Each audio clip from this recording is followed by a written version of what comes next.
Hey, so this video is for a little bike prep for the Katy Trail.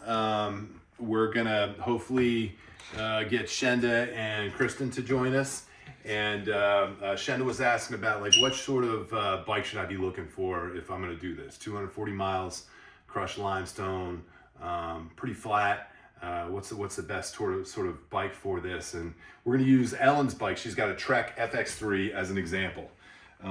She's got an aluminum frame. It's pretty lightweight. You could also get like a steel frame. It wouldn't be that much of a hindrance, even if it's a little heavier. If you really wanted to go nuts, you get a carbon fiber frame, which is really lightweight, but the aluminum frame is pretty nice.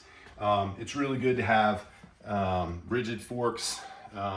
If you have shock absorbers and you're pedaling along, you're going to lose a little bit of your efficiency because you're bouncing up and down as opposed to getting all of the energy going laterally. So if you do get shock absorbers for whatever reason, you want to do some off-roading or whatever, make sure you get something that you can lock. You can click it in so it's rigid, but it's just best to get locking forks if you can. She's got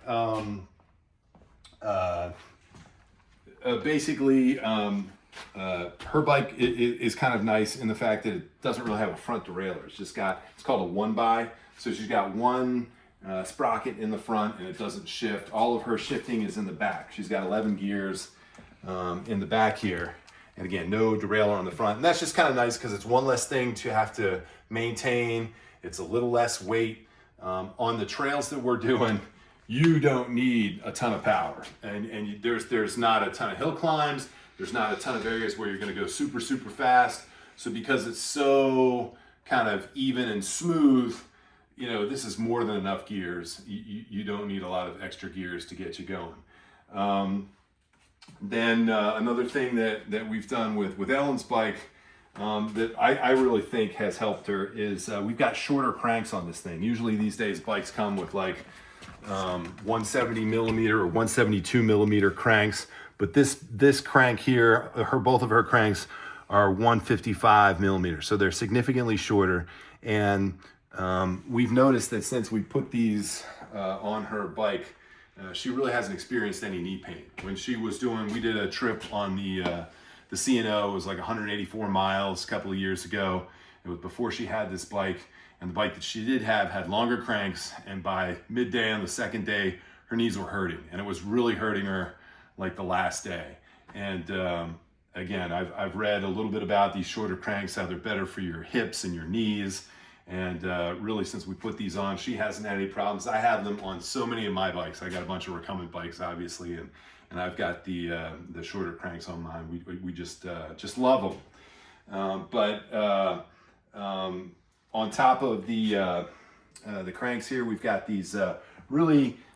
It's good to get, like, we think it's good to get these really fat, wide pedals with the little knobbies on them, you know. So they're just really, I mean, I really shy away from clip-in cleats because we're going to be getting off a lot when we're biking. We're going to be looking at landmarks, reading plaques, going in for lunches or just coffee shop breaks, all sorts of stuff. And when you're constantly getting in and out of your bike and walking around, if you're walking around in those rigid shoes, it's just a pain in the ass. So you get something like this, these pedals, they give you a lot of support, and also you can just hop on and off them and walk around in what are kind of normal shoes. Ellen and I both have kind of lightweight bike shoes that have like really rigid soles, but not so rigid that you can't walk around them.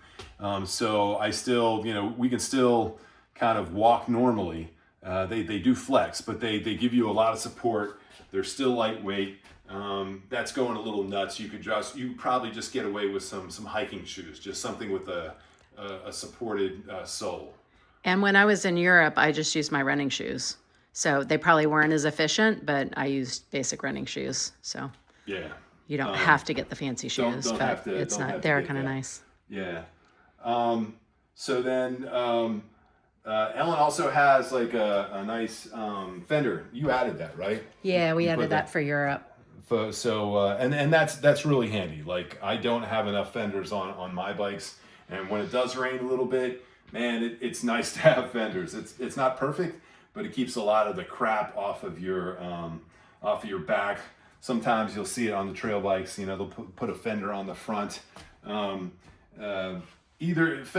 Fenders tend to also cause problems because when you mount them, they might shift around and they might rub against the tire, and it's kind of a pain, but for long rides like this, I think it's kind of worth it. So she definitely, I think, benefited from having her fenders in Europe, and will probably benefit, as we take this to the Katy Trail for the long ride there. If there's any rain, you get your money back with that sort of stuff.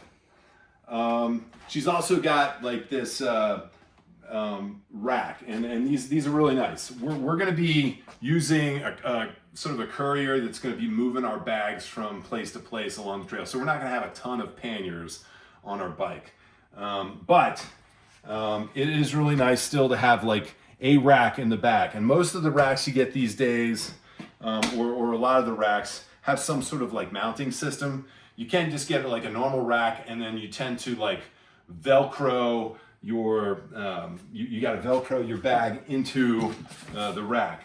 But if you've got, if you go to the Trek store, they sell these Bontrager racks, which have these special mounting systems. It's called MIK, which I think stands for mounting is key. But it comes with like this little contraption here in the bottom, and then you can simply, you kind of put it in, and it clicks, and then it's attached, and it doesn't go anywhere, and it's just a lot simpler than Velcroing everything and reaching through. It takes like 15 minutes to get yourself Velcroed in, where here it's like a couple of seconds. Then you get, I think why it's called mounting is key is this is the little key, or a little switchblade key thing, and you can get in there underneath, and you just poke it in and pull it off, and it's pretty simple. So you definitely need some sort of rack for a long trip. I think if you're going to put something underneath your seat, it's too small. It's really good to have something to put jackets and sweatshirts and snacks and any sort of gizmos that you want to, tubes, tires, supplies for your bike. Like, you can fit a lot of stuff in one of these bags. And did you show this part?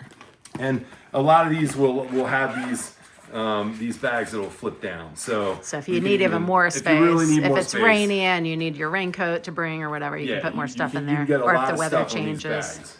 But I would not go nuts and get extra panniers to hang on the side or anything like that. I think one of these bags is going to be fine. I don't want people to be going nuts with bags on their bike when we're going to be using a courier and taking advantage of that. I mean, I think if you want to do some touring after this, which would be cool, then you start looking into stuff like that. But this is like way fine for what we're doing with Katy Trail. And you also don't want a backpack, like for new people who haven't, like absolutely. Some people wear backpacks, but we're out there all day long. So. I had one of the, some of the early trips we used to do, my friend brought a backpack, and we got on C&O. We did like 65 miles one day, and he had a hard time biking back with his backpack. It was just so painful. And, if you're doing like a little commute, couple of miles to work with a backpack, that's fine. When you're going 20 miles and more with a backpack, it's silly. So definitely look at getting a rack. If you get a rack, look at getting something with an MIK system or something like that. If you get a normal rack, you can also get like a mounting bracket to make it compliant with like the MIK bags. You can make either the bags compliant with this, or a lot of these bags are MIK. They come with the MIK system, and you just got to make your rack compliant with the MIK system. So, and again, that's just one mounting system. There's others, but that's kind of the one that we like. So that's pretty good. Talk about the seat a little bit. Ellen's, been biking for a couple of years, and she actually went to a bike fitting or two. I think I went to one, and maybe you went to two. I only went to one. You went to one. But they really put a lot of effort into where, how wide she is, and what's just going to be the perfect dimensions for her posterior. And, it's a little involved, but you can also, I'll send you a link. You can also kind of measure your sit bones with some simple little methods with stuff you have around the house. And as long as you get something that kind of measures to the sit bone width of your specific dimensions, that's going to help a lot. Like the more comfortable your seat is, the better. It's just such a when we're traveling 40 to 60 miles a day, I really want to emphasize comfort over speed. We're not going to be speeding a lot. We're going to be going a long way. We're going to be enjoying the scenery. We're going to be talking, and you don't want to be uncomfortable. So seat is just super important to be comfortable. And it doesn't mean that it needs to be softer or wider. This is actually a really narrow, hard seat, but it doesn't rub like other seats rub on me. So finding one. You can also, there's some places that'll let you try seats out, and they can send you like 3 and you can try them out and send them back. But, I guess it's just good to find something that works for you if possible. The point being, like, you want to spend a little time getting a Thinking seat about that fits. Like that's a very important part of your bike. Also, I think that's important that we kind of overlook is like the handlebar placement, the stem. This is actually like a replacement stem. Like this piece from here up to here that's holding the handlebars, it's raised a little bit. So it gives Alan more of an upright position, which isn't great if she's racing, because she gets more wind resistance because she's more of a sail when she's up. But the important thing is she's more comfortable. When you're bent over and you're hunched and you got to raise your head, you got to stretch your neck like this.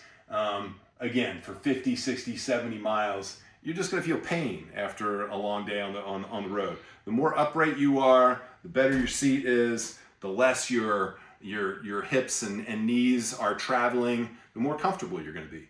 So again, we got, her bike was a little bit more sporty, and it was down. It was meant to go faster, but this really, this raised stem gives her more of an upright position when she's sitting there, because the handlebars are up like this as opposed to being down here like this.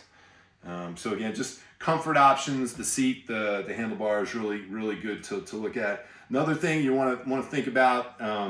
She has 3 drink holders. You want to make sure you got at least 2. She's got one here. We kind of added. It's kind of goofy, but it really kind of helps out. But you do want to make sure that whatever you get might not come with it, but you want to make sure you've got at least room for 2 drink holders. Because if I don't know the entire width of the Katy Trail, but I know there's going to be days where we're like 20 miles maybe between stops and or places with food and drinks. So it's really good to have something that you can take for a long distance with you, and just have the water there and have everything available. I also noticed I kind of skipped over the brakes. I don't think disc brakes are that critically important for what we're doing. She has, if you see, like these right here, these are considered discs as opposed to rim brakes, which would be clamps that go along the rims. I think either will be fine for what we're doing. I think the disc brakes are maybe a little bit better in the rain, supposedly, and they're a little more responsive maybe than rim brakes, but it's not really that critical. If you find a bike with everything else and it's got rim brakes, I think that's fine. So one more thing, she's got a couple of mounting pieces here. We'll kind of go through them. We've got like a really expensive kind of phone mount thing here. I don't have my, actually I do have my phone. I can get that. We can kind of show them how this works. But again, like we went overboard because we do this so much, but you basically, I'm saying this now, you put that in there and then it's solid, and pull it off. You can just click this in. It's good to have something to put your phone on. You really want to be able to get your phone, and you don't want it to be like so loose and jiggly that it's going all over the place. You can get like a nice $15-$20 handlebar mount for your phone that will kind of mimic this. But the point is, you want something. You want something for your phone so that you can put on your handlebars that's good. It's also good to have like a a bell. She has a kind of a goofy touristy thing that she got in Strasbourg, which I think is more, it's kind of form over function, but It works. It works. See? So It's perfect. she can alert people when she's coming up on. Also get like some flavor of headlight. Taillights are not critical when you're on a trail. Again, because we're not going to be on the road. Not really that concerned about having a blinking rear light. But in general, if you're ever doing road riding, you always want to have a blinking rear light. But we might be doing like early morning or evening riding at some point. Good to have a front light there. She also has a kind of a rear view mirror. We love our rear view mirrors. I ride recumbents. I have to have a rear view mirror because I can't easily turn around. So the only way I can see around me are with these things. It's not as critical to have a rear view mirror with your trail bike, but you kind of like it, right? It's handy, yeah. Yeah, You can it's see really people, handy. And this people coming up behind you. this or whatever. version, I forget what this is called, but this is a really nice one. You can kind Yeah. of move it. And not super expensive, right? It was It's just, like, we just I think liked this the, is probably $25-$30, so it's not super expensive, but it's really nice in that it moves without doing a lot of adjustment. You can get like a functioning $10 rear view mirror, but you got to do a lot to make it work. And this is just nice, and it works. It's to me, it was worth the extra $10-$15 that we had to spend for here and for a bunch of our other bikes. So those are some of the things that we look at. Some of the other things you might see on a really nice bike, you would get like hydraulic cables for your brakes. And I think that's a little bit of an overkill. It is really responsive if you have hydraulic lines, like some sort of fluid in those. It really is responsive. And in fact, this is hydraulic. Ellen has hydraulic, she has fluid. These are little fluid reservoirs in her. So hers are way more responsive than most of mine. But I think regular lines are a lot less prone to the leaks and maintenance. You don't have to worry about it too much. I think you've been fortunate in that you have really never had any big maintenance deals. I think we took it in for maintenance once when we first got it because there was something wrong with it and it was still under warranty. So we took it in and they might have touched up, but she really hasn't done much maintenance on this. Unfortunately, it's been great and they're super responsive. So I guess I shouldn't knock it, but I'm not a huge fan of hydraulic brakes. Also, just for the amount of stopping and starting we're doing, really good to have a kickstand. A lot of bikes come without kickstands. If you get one without a kickstand, no big deal. Just get a kickstand. A kickstand will be extremely helpful, so you don't have to find a tree or a house or something to lean it on every time we go in for a stop. A lot of my goofy recumbent bikes are so odd that normal kickstands won't fit them. And one of the pains of having a recumbent bike is that you gotta, figure out how to park it, and you shouldn't have to worry about this with a regular trail bike. So good to have a kickstand. So I think that's basic premise of the bike as much as we can give you. Again, this is most things we want to be concerned about: comfort and just like efficiency for what we're doing. There's tons of other features that you get for other fast road bikes or mountain bikes, other things you might want to do, but for what we're doing, this is kind of ideal. The kind of features we went over, kind of ideal for that. So, do you have something you wanted to kind of go over, Ellen? Yeah, I wanted to mention too, like along with the seat, it took me a while to realize when I first started biking that you need good bike shorts and you don't wear underwear. So those two things really help. So having some cushioned bike shorts and not wearing underwear is really helpful, so you don't get any rubbing and it's just much more comfortable. But I usually bring 2 pairs on a long bike ride because you can wash them in between. So you can wash one and let it dry and wear the other one the next day. So I think that's it. And, there's a lot more we could go over with what to bring in their pannier and things like that, but we can do that We'll later. have a Zoom call at some point and Yeah. we'll kind of go over this because there's going to be a couple of other folks that are, I think, joining or thinking about joining us. So as we get closer, we'll start to kind of lay out other details. But I wanted you guys. The first thing you got to think about is a bike. If Shenda, Kristen, you guys haven't biked for a while, these are some of the things you want to look for in picking out a bike. So hopefully this wasn't too boring, and gives you a little bit of info to help you guys, kind of pick out or try some trail bike riding yourself. And let us know if you have any questions.